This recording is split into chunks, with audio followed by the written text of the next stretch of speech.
अस्सलामुअलैकुम, खुशामदीन and welcome to animalia.pk। मैं हूं आपका वेट डॉक्टर फुरकान। मैं उम्मीद करता हूं आप सब लोग खैरियत से होंगे और दुआ करता हूं आप सब लोग ठीक रहें, खुश रहें और आपका पेट भी हेल्दी रहे।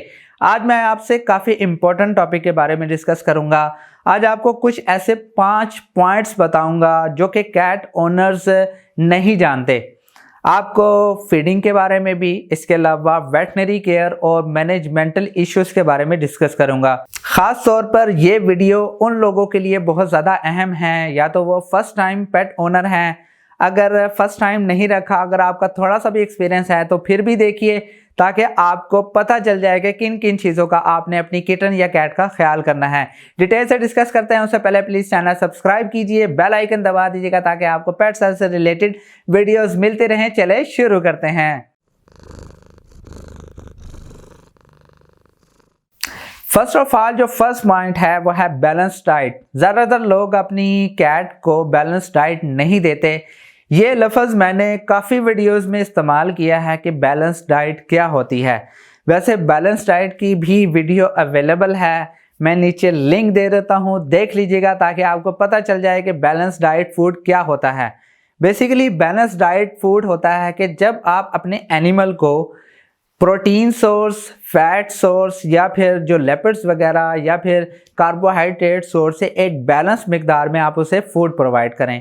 ज़्यादातर लोग अपने एनिमल को सिर्फ चिकन खिला रहे होते हैं और चिकन खिलाने की वजह से वो इतना अरसा तक भी नहीं, अक्सर औक़ात आपकी किटन खा सकती या कैट खा सकती। प्रोटीन एक अहम जुज़्व है आपकी एनिमल की बॉडी के लिए, वो ज़रूरी है, तकरीबन 70% तक आपने देना है, लेकिन आप उसको बैलेंस डाइट नहीं कंसिडर कर सकते। अगर आप कोई ड्राई फूड इस्तेमाल कर रहे हैं तो बहुत अच्छी बात है, उसमें बैलेंस डाइट मौजूद होती है, लेकिन आजकल जो फूड्स कुछ आए हुए हैं वो बैलेंस डाइट में मौजूद नहीं होते। अगर आप कभी भी फूड परचेज़ करते हैं तो सबसे पहले उसके इंग्रेडिएंट्स चेक किया करें। अगर उसमें इंग्रेडिएंट्स सारे हैं तो फिर फूड परचेज़ करें ताकि आपके एनिमल को कोई मसला ना हो। अब आप ये सोच रहे होंगे कि इंग्रेडिएंट्स हम कैसे चेक करें, तो मैंने इंग्रेडिएंट्स की भी वीडियोस अपलोड की थी, मैं नीचे लिंक दे देता हूँ। 6 के 6 इंग्रेडिएंट्स मैंने डिटेल से बताए थे कि कौन सा इंग्रेडिएंट किस काम आता है, उसके क्या क्या फंक्शंस होते हैं। अब सेकंड जो पॉइंट है वो है वेटनरी केयर। वेटनरी केयर में काफ़ी ज़्यादा चीज़ें आ जाती हैं। पहली चीज़ आती है डिवर्मिंग, सेकंड आती है वैक्सीनेशन और जो थर्ड आती है वो है ग्रूमिंग। वैक्सीनेशन, डिवर्मिंग क्या चीज़ है? डिवर्मिंग की वैसे वीडियो अवेलेबल है और डिटेल से बताया हुआ है कि वर्म्स कितने टाइप्स के होते हैं, स्केड्यूल क्या होता है, मैं नीचे लिंक दे देता हूँ, वो भी वीडियो देख लीजिएगा। बेसिकली डिवर्मिंग कहते हैं किसी भी पैरासाइट को ख़त्म करने के लिए, यानी पेट के जो कीड़े होते हैं उसको ख़त्म करने के लिए। अब जो इंटेस्टाइनल पैरासाइट या स्टोमिक पैरासाइट हैं वो आपके कैट को या किटन को काफ़ी नुकसान पहुंचा सकते हैं, जिसकी वजह से डिवर्मिंग ज़रूरी होती है।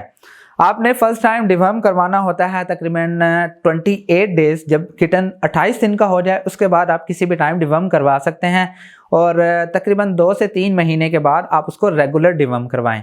वैक्सीनेशन क्या है? वैक्सीनेशन तकरीबन 55 डेज़ के बाद आप किसी भी टाइम करवा सकते हैं। किटन्स या कैट्स के अंदर 4 वायरल डिजीज़ आती हैं और चारों की ही वैक्सीन पाकिस्तान में अवेलेबल है।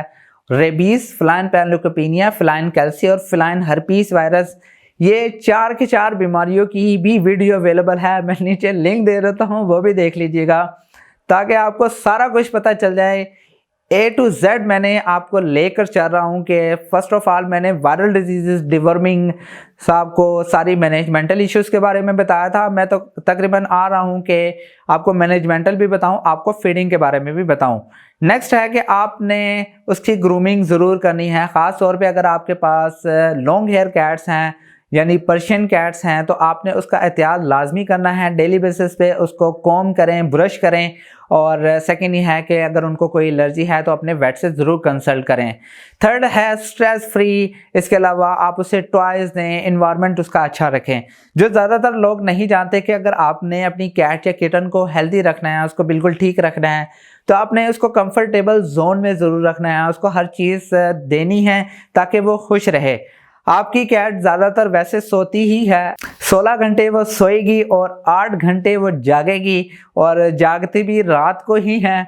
और अगर आप अपने एनिमल को कंफर्टेबल जोन में रखना चाहते हैं तो उसको स्ट्रेस फ्री रखें। स्ट्रेस फ्री अगर आप उसको एक अच्छा फूड दे रहे हैं, इसके अलावा अगर आप उसको नहीं डांटते मारते नहीं हैं तो वो स्ट्रेस फ्री रहेगी।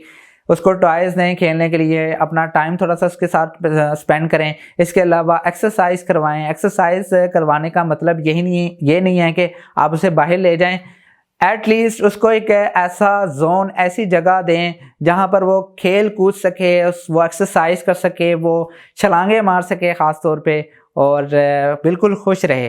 फोर्थ पॉइंट है कि आपने उसके जो लिटर बॉक्स है उसको क्लीन रखना है। ज़्यादातर लोग किसी भी कैट का, बेशक किटन है या कैट, उसके लिटर बॉक्स पर इतना ज़्यादा ध्यान नहीं देते। अगर मैं आपको एक बीमारी बता दूं कि जो लिटर बॉक्स की वजह से होती है, तो आइंदा के बाद आप लिटर बॉक्स ज़रूर साफ़ करेंगे। एक बीमारी होती है जिसे हम फिलाइन इन्फेक्शियस पेरिटोनाइटिस कहते हैं। ये बेसिकली लिटर अगर गंदा है तो उनकी वजह से भी हो सकती है, लेकिन ये ज़्यादातर उस टाइम इसकी पॉसिबिलिटी होती है जब आपके पास एक से ज़्यादा कैट्स हों, या अगर आप कोई मेल या फीमेल कैट मेटिंग के लिए लेकर आए हैं, अगर वो लिटर उसी पे करती है, खुदा न खास अगर उसे कोई इन्फेक्शन है तो आपकी कैट को लग सकता है। एहतियात किया करें। लिटर बॉक्स डेली, अगर आपके पास मोर देन 1 कैट्स हैं तो 2 दफ़ा साफ़ करें। अगर आपके पास एक कैट है तो 1 दफ़ा भी साफ़ करेंगे तो इनफ है। नेक्स्ट है कि आपने उसको अटेंशन एंड केयर देनी है। बेसिकली बेशक ह्यूमन बीइंग हो, छोटा सा बच्चा हो इंसान का, या आपकी कैट है, या कोई भी डॉग हो, कोई भी एनिमल हो, वो अटेंशन मांगता है, वो आपका टाइम मांगता है। अगर आपके पास टाइम नहीं है तो बराए मेहरबानी आप कोई एनिमल ना परचेज़ करें, वो आपके लिए बेनिफिशियल नहीं है। आप उसकी अगर नहीं केयर कर सकते, उसको आप अटेंशन नहीं दे सकते, उसको टाइम नहीं दे सकते, तो कोई फ़ायदा नहीं है। वो हो सकता है आपका पेट आपसे बेजार हो जाए, नाराज़ हो जाए। मैं उम्मीद करता हूं कि आपको सारे पॉइंट समझ आ गए होंगे। अगर आपका कोई क्वेश्चन है तो आप मुझसे कमेंट में भी पूछ सकते हैं, और आप इंस्टाग्राम पर मुझे फॉलो करके animalia.pk के नाम से आप मुझसे वहां पर भी पूछ सकते हैं। मैं उम्मीद करता हूं कि आपको वीडियो पसंद आई होगी। अगर पसंद आई है तो प्लीज़ लाइक कीजिए, शेयर कीजिए, और प्लीज़ इस चैनल को ज़रूर सब्सक्राइब कीजिएगा। नेक्स्ट वीडियो में मिलते हैं। खुदा हाफिज़।